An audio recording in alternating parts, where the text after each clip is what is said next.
एक देवरानी जेठानी थी। जेठानी के घर में बहुत धन था। देवरानी गरीब थी। देवरानी भगवान गणेश जी की बहुत आराधना करती थी। वो अपनी जेठानी के घर रोज आटा पीसने के लिए जाती थी और जिस कपड़े से आटा छानती थी वो कपड़ा अपने घर लाकर पानी में धोकर अपने पति को घोलकर पिला देती थी।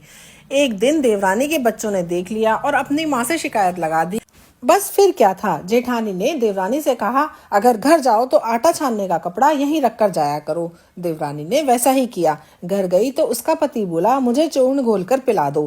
देवरानी बोली, आज जेठानी जी ने आटे का कपड़ा वहीं रख लिया है, इसलिए मेरे पास आपको खिलाने के लिए कुछ भी नहीं है।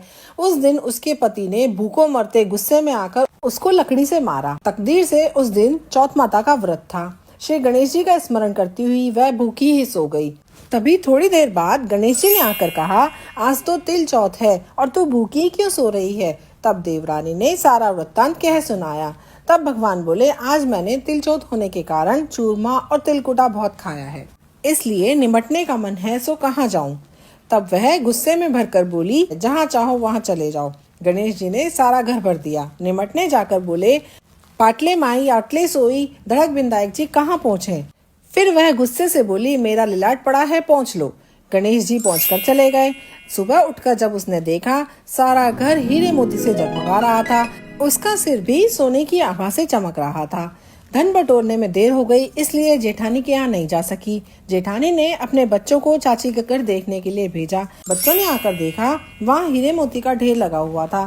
तब बच्चों ने जाकर अपनी माँ से कहा कि माँ, चाची के यहाँ तो बहुत धन हो गया है। जेठानी दौड़ी दौड़ी देवरानी के पास आई और पूछने लगी कि इतना धन कहाँ से हुआ।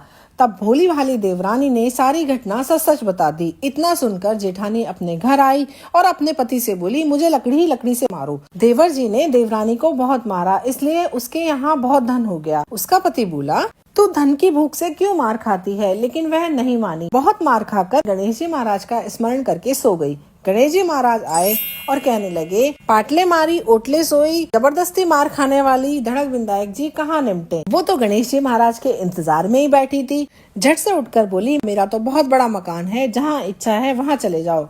गणेश जी महाराज ने निमटना कर लिया। अब बोले, पहुँचूं कहाँ। तब जेठानी बोली, मेरा लिलाट पड़ा है, पहुँचकर चले जाओ।